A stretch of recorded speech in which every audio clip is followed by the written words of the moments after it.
28-year-old broke cashier dad receives $1,200 from stranger, is taken aback when he finds out the reason why.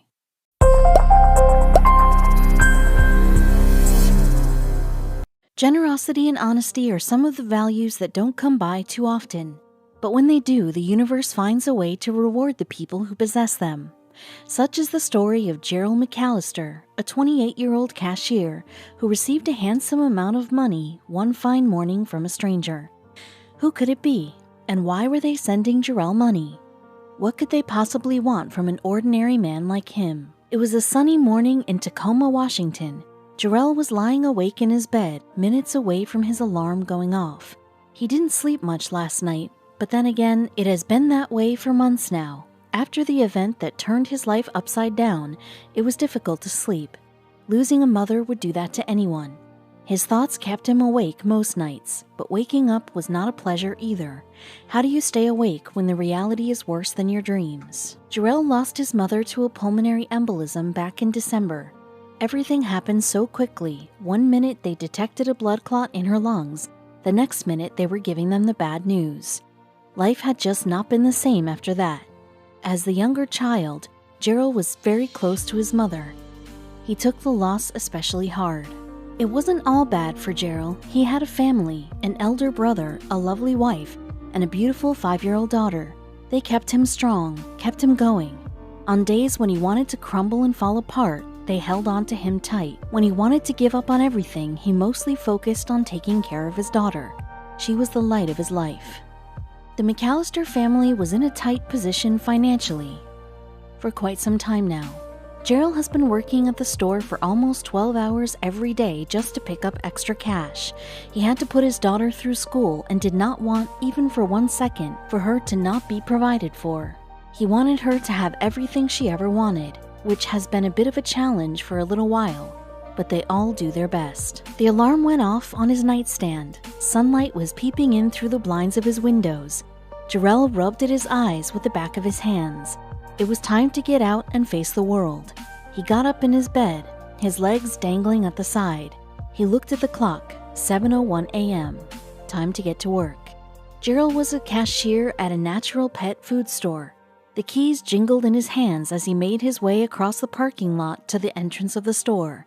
He was usually the first one to come in and the last one to leave, so the owner had given him his own set of keys. Gerald was nibbling on the morning snack his wife had packed for him. Today it was apple and his favorite P&J sandwiches. His usual day at work consisted of billing, counting the cash, handling receipts, and answering the phone. He has always been good with numbers, so this job was not a task when it came to the nature of his work. Gerald had to spend the maximum part of his day at the store. By the time he reached home, everyone would already be asleep. A few months ago, he might have complained about the long working hours, but now, he liked that his work kept him busy, because at least this way his mind isn't left to think about the loss he was coping from. Gerald heard his phone go off in his pocket. On checking it, he saw it's a money transfer from PayPal. A frown developed on his face. Who would send him money? On opening his account, Gerald was taken aback by what he saw. Someone had credited $1,200 in his account. Gerald immediately turned off his phone and shoved it in his pocket. He didn't want any eyes lurking on his screen. $1,200 was a lot of money. He didn't even earn that much at the store. Who could have sent him this much money? Gerald tried to picture a face in his mind when he thought about who it could be. He knew he owed money to a lot of people. He had borrowed money from some friends and even had a loan he needed to pay, but he couldn't remember lending money to anyone. Was it somebody his wife knows? He decided to find out. Gerald took out his phone from his pocket and dialed home. His wife picked up on the third ring. He told her about the bizarre event that took place this morning. His wife's reaction mirrored his own. Gerald asked her if she knows who it could be, if they owed money to anyone, or if she asked for money from someone. His wife was as clueless as he felt. She told him she was going to ask around and get back to him. Gerald waited for his wife's call in hopes that she will have answers. Meanwhile, he kept picking at his brain to get some idea who it could be. Was it someone his mother used to know?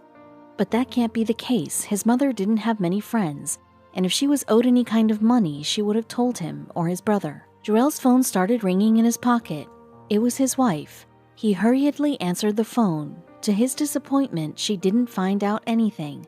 They had not lent any money to anyone. Jarrell was even more confused and overwhelmed than ever. He didn't know who to ask or what to do. Jarrell realized he was so surprised to see the message that said, "You've got money," that seeing the amount alone had made him close the screen and shove his phone away. Maybe the message itself could reveal where the money came from. Maybe it is some long-lost relative who happened to give him some fortune. Jarrell took out his phone and went to check the mail he received from PayPal. He always struggled with using his mail app. The words were too tiny to read by his weakened eyesight, and it looked too cluttered. He managed to find the mail. His eyes squinted to read a name that didn't belong to him. A. Trussler. Jarrell put his phone aside. A. Trussler was not a name he had heard before. And what did A stand for? Alex? Adam? Was it someone from his old workplace? Jarrell closed his eyes and tried to remember if he knew anyone by that name. He called his wife again, thinking maybe she will know someone by that name. But alas, no clue.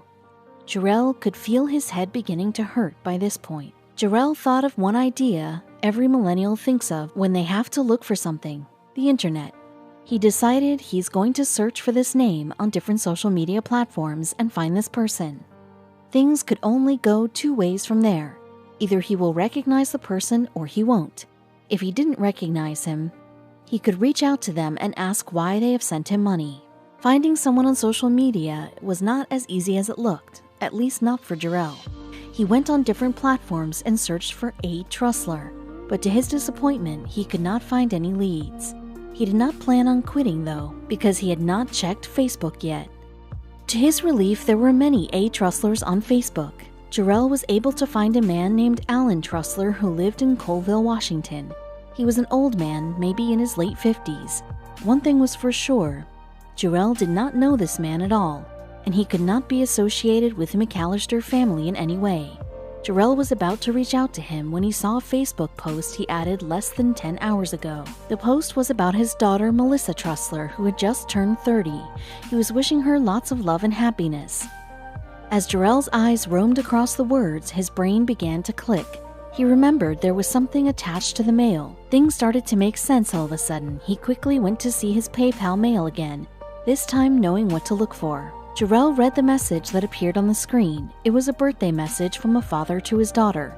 "Happy birthday, Melissa. I know how much you wanted that couch for your home, so here is a little something for you. Enjoy your day, my love. Love, Dad." Things came into perspective for Jarrell immediately.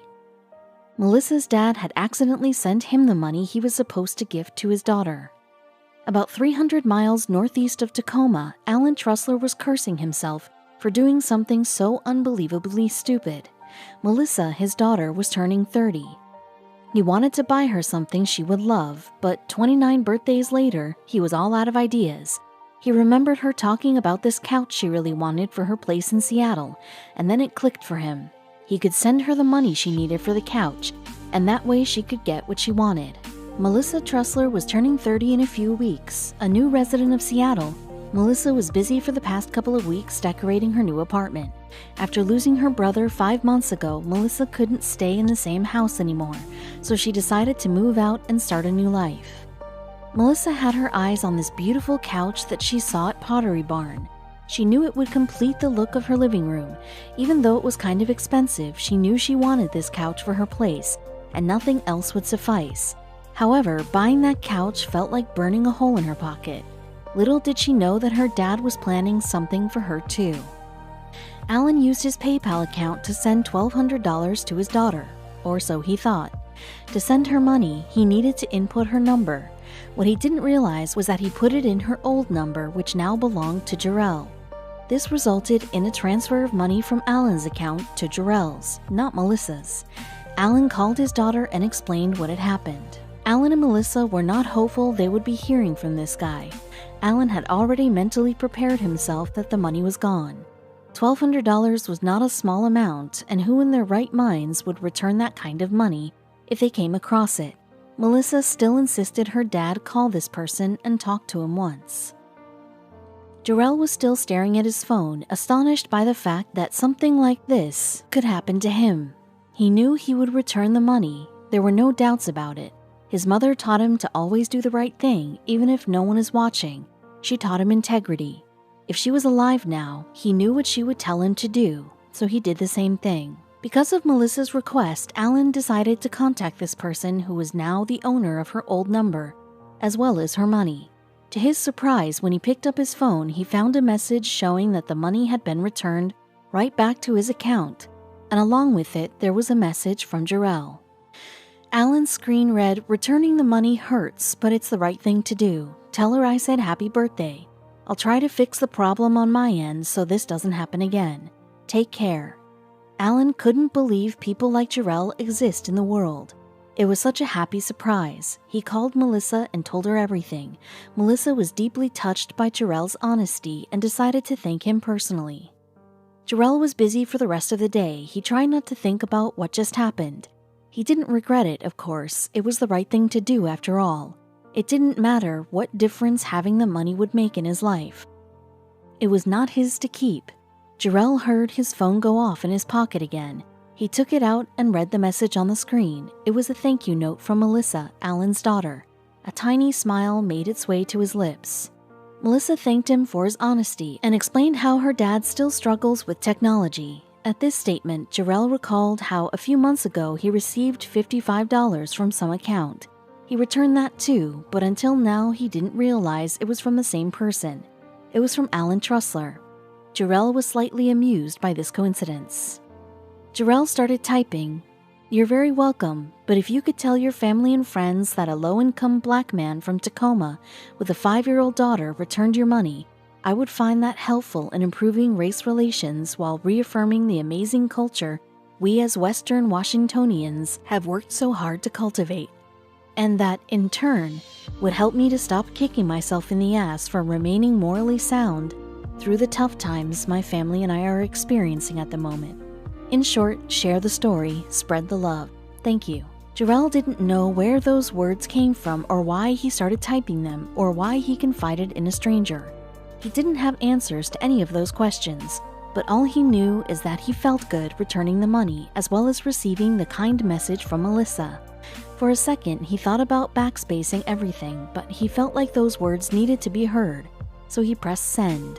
The sun had set 4 hours ago. Jarrell was on his last bit of duties. He locked up the store and set off to the parking lot. He drove home in silence, his mind still chaotic with the events of the day.